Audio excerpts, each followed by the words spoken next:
Right then, welcome back to the channel. Stephen Howson, FC Twente, Europa League. New Europa League campaign and format kicks off for us, kicking off on the back of 3 consecutive clean sheet and 2 victories in those last 3 games. Were held to a goalless draw against Crystal Palace at the weekend on Saturday, but put 7 past Barnsley at Old Trafford this time last week, and had a decent performance against Southampton the weekend before. Twente as well are coming into this pretty decent. They're on the back of a 5-0 beating of Almere City on Sunday, and they're 4th currently in Eredivisie. They've had a relatively strong start to the season, and have had back-to-back wins and clean sheets themselves. So let's have a look at them, who they are, what they're about. A fellow called Joseph Oosting is manager. He's been in charge since 2023, and he's introduced a bit of a style of play that's on vogue at the moment. 4-3-3 or a 4-2-3-1. What do they look to do, Steve? They look to press. They look to play. They look to press. It's a 4-4-2 or sometimes a 4-5-1 low block when they haven't got the ball. But it's a high press. It's an aggressive high press. It's quick on the counters. It's men being pushed forward into different areas. You've seen the fullbacks get involved in the final third. It's almost textbook 2024 football is what it is. You're going to see lots of counter pressing after losing possession. You're going to see them going quite vertical when they've just won the ball back themselves. You're going to see wingers and attacking midfielders making forward runs and trying to overload the back line. Literally, it's 2024 football. But I'll give him a little bit of credit on top of that. I mean, I give him credit for, he's introduced like a very effective system that's working quite well for them. They're nice and they're tidy with it. It's fluid. There's rotations. There's unpredictability and support when they're in the attack. Like, it's good. He's done it to a high degree. And he's also relatively tactically flexible. You'll see him making in-game adjustments that are effective. You'll see them making proactive substitutions to sort of improve or protect a defensive shape or even maintaining pressing intensity. There is an intensity to the press. Now, whether it's Premier League intensity, well, we'll find out tomorrow night, won't we? But it's intense, and we'll see. But yeah, he's going to shape up as we've seen so many teams shaping up at the moment. Relatively tactically flexible. He's going to have a decent amount of people in rest defence. He's going to be proactive with his pressing. He's going to try and overload in the final third. It's 2024 football. Star man for them, attacking midfielder called Sam Stein. 7 goals, 1 assist in 8 games for them so far this season. 29 goals and 5 assists in 50 starts in Eredivisie since joining. Excellent ball control, real nice dribbler. He's tidy with it in tight spaces and transitions. He's good at picking up passes and creating chances in the final third. And he's clever with his movement as well. He's tasty. In terms of the United 11, I've ummed and ahed over this quite a bit, to be honest with you, because I think there's... And this is not a negative. This is a real positive that United are getting. We are getting options. We have options in the back line. Not as many as elsewhere because of injuries and people coming back from them and this, that, and the other. But we've got options in the back line. We have. Euro's desperate to get back and play football. He's nowhere near ready just yet. But obviously you've got Luke Shaw, supposedly on his way back to fitness. You've got Maguire. You've got Evans. You've got Lindelof. Obviously not fit either. But you've got options, which you haven't had for a long time. It's been the first 4 through the door, bang a kit on, I'll see you out there. In midfield, we've got options. And in attack, not as many options, obviously, with injuries or form. But there's options. We have got the option to play Anthony if we wanted. You've also got the likes of Højlund coming back into form and stuff. So we have options, factually, right? Okay? So I ummed and ahed over this. And the first name I put on the team sheet was Xerxes. The reason I put Xerxes first on the team sheet is I don't think that Højlund is ready just yet. I reckon he needs another couple of games of getting 20 minutes here and there, and then we might see him starting a game. So Xerxes was the first name on the team sheet. The next name on the team sheet was Ugarte. because I think it's time for him to start a game, and this is a great game for him to play. You know, it's European football, it's not Premier League, it's something that he understands a little bit better. So he was the next name on the team sheet. And then the easiest decision, genuinely the easiest decision, is the same back five. The same back five that's kept 3 clean sheets on a bounce. Yeah, we're keeping the same back five. You know, I'm really liking, you know, apart from against Southampton, Delors had a bit of a wobble. It's been a Martinez, you know, could have been better with his passing, but you know, maybe that was linked to some other stuff in at Crystal Palace at weekend. The defence has been great with and without the ball. I think it's fair to say. Very good with and without the ball. So we're not changing that. So we keep that as it is. Mazraoui, De Ligt, Martinez, Delors. Don't need to change that. So then there's 4 spots up for grabs in the team. Now, I think there's a couple of players that need a rest. And I think the players that need a rest are Mainoo and Bruno. I think Mainoo and Bruno have played far too much football.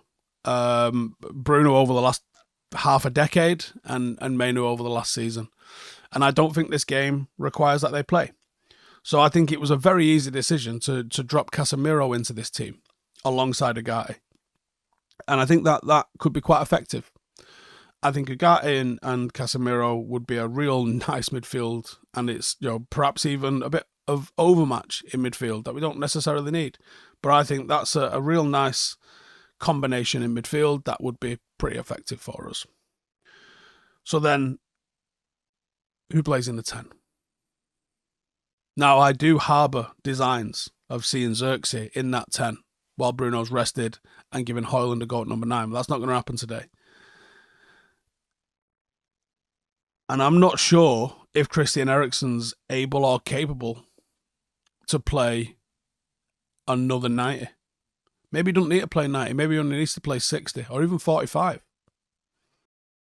I feel what this team needs in the circumstances we find ourselves playing against Twente is Christian Eriksen in the form that he's in. You know, form has to play a part in team selection. Not always, but it absolutely has to be a factor in your decision making. And I think at the moment, Christian Eriksen, along with De Ligt and Mazraoui, is one of United's best players. So I think he plays. Now, does that mean Ten Hag shares the same view? Probably not. But I can't do anything about that. I just have to give you what I think would be a good team going into this and why. And I think Ugarte because he needs to start playing games. Casemiro because he's certainly well rested and I think this game really suits him. And I think Christian Eriksen because he's in fantastic form and it gives Bruno the night off. Hopefully gives him the night off. I think if it's easy for United, I wouldn't bring in Bruno at all. I would completely leave him on a bench and let him rest up. Which brings us to the wing. Now, 3 into 2. 4 into 2 with Anthony. But let's be honest, 3 into 2. Rashford, Garnacho, Ahmad. Okay? Now, Garnacho got the start of the weekend, and I'm going to be honest, I was very disappointed with Rio, for starters, but I didn't think it needed to be headline of his video. The likes of Sky Sports and all that are trying to make Jamie Redknapp, something's definitely happened. I don't know anything's happened, but something's definitely happened. Really? Okay, yeah, Marcus has been scoring. So has Garnacho. Anyone who's watched my previews or reviews recently, and I've said it's 2 lorries going 1 mile an hour different uphill. Like, there's not a lot between them. Neither of them are driving a Lambo going 100 at the moment. Undeniable, undroppable. Neither of them, yeah? Neither of them are putting in consistent 7 and 8 out of 10. They're just not. So why would you be surprised if one of them sits out? Manchester United are putting together a squad. And I think it's a massive positive that United are willing and able and capable of putting a squad out where people can be rested. Because for the last 2 years, that's a major criticism we've had of Erik Ten Hag, is that he doesn't rest. So when he does rest or rotate, what's the issue? I thought it was a little bit OTT. Maybe I should have expected it. Maybe I should have known better that people would always react like that to someone being dropped, supposedly, even if they've not been dropped. But I think almost to avoid the circus and prolong this, because it's got to be in the back of Ten Hag's head. He has had a falling out with a couple of players, and the overreactions that persist at United, just you don't need them. I would say start Marcus. I understand the idea of he was in form, and when he's in form he scores, but it's a bit OTT for me. I would start Marcus, which means the decision then is Ahmad or Garnacho. Now, Twente are fairly big on the transitions, but watching them, we haven't seen them play against Manchester United at Old Trafford until tomorrow night. I don't think they'll be anywhere near as aggressive in their transitions as they have been in Eredivisie. I think they're going to come and try and get a point, which means I think they are far more conservative and far more in a low block than they are a high press tomorrow night. Which means if they're in a low block, you need people who are going to knit the ball in between. And that's where Ahmad comes in. Now, you might say, with Eriksen and Xerxes able to sort of get on the turn and draw players into the game, actually, Garnacho is not a bad option off the right-hand side here. But I think he'll go with Ahmad. In the same way that I think he'll probably go with Bruno, to be honest with you, and not give him the rest, but I think Bruno absolutely needs a rest. And I think this is a good opportunity to do it. And the thing is as well, like, you don't want to rotate in the Europa League. Okay, I agree to a certain degree. I think it's a big trophy for us to win. Look at this team. Onana, Mazraoui, De Ligt, Martinez, Dalot, Ugarte, Casemiro, Eriksen, Ahmad, Xerxes, Rashford. Genuinely, that's not a team of kids, is it? Is it really even that much rotated? That's a good team. It's a very good team. You got the confidence in that team to go and do the job. Anyway, star man for United. I'm going with Rashford because I think he's played far better than this season as people are making out. I think he was unlucky not to start at the weekend, so probably comes into this with a bit of a point to prove. We are struggling when it comes to goal scoring. Obviously, outside the Barnsley game, it was always going to be a bit of an outlier like that. We really need Rashford to start holding up his end of the bargain. He can be a match winner for Manchester United, not just on the night, but like going forward. So let's see it. Right then, as the Europa League kicks off for Manchester United, Hollywood Bets has an exciting offer for our home game against Twente tomorrow night. So, can United start with a bang? Here are my top picks for the match. I am going for total goals over 1.5 in 9 minutes. Result, United win. I am going for total bookings over 2.5. Team corners, United over 5.5. And I'm going for Sam Stein to have one shot on target. And I'm going for Rashford to have one shot on target. That's 1+ shot on target.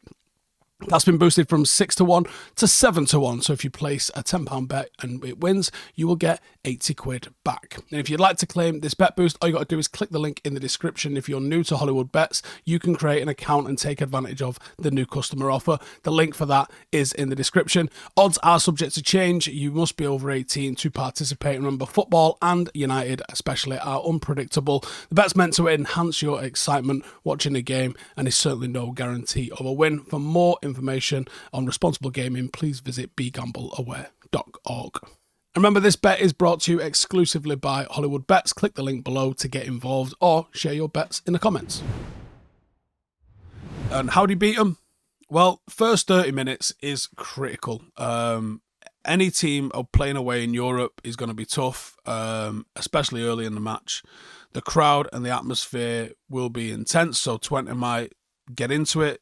For a lot of these lads, it'll be their first and possibly only time playing at Old Trafford, so cup final factor for them. Settle them down. I don't know how many fans they're allowed. I think it's a big allocation in Europa. Settle their fans down because Dutch fans are usually quite boisterous. Settle them down. Calm them down. Play with a bit of control because we've done that this season and we're good at it, actually. So just take the sting out of the game, first 20, 25 minutes, and then start to turn the screw. and then give them no encouragement. Don't be missing chances. Don't have them think, you miss 3 or 4 or 5 chances, especially when you're not scoring goals like we're not at the moment, and we are missing big chances. You as a player start going, one of those days territory this. And you don't need that. But while you're thinking it, they're thinking it. They're going, we can hold on here. And you don't need that. So we need to learn how to go into games with that sort of ruthless, cold mentality. We go from 0 to 1 and 1 to 2, and we're not going back, and we don't give them a sniff. We can do that. We are good enough to do that. So let's do that. All right? Right, nice one. See you in a bit. Hey, thank you for watching the video. If you are new around these parts, then don't forget to subscribe. My channel is proudly supported by my community on Patreon. If you'd like to get a little bit of extra content, a Discord group, meetups, 5-a-side games, weekly podcasts, behind the scenes, and even an occasional bit of transfer news as and when I get it, then for the price of a pint, you can show your appreciation for the content that we make and get some goodies for doing so as well. Check the link in the description or click the button right here. You'll also find all of my socials here too if you want to follow me on any of those platforms. Nice one.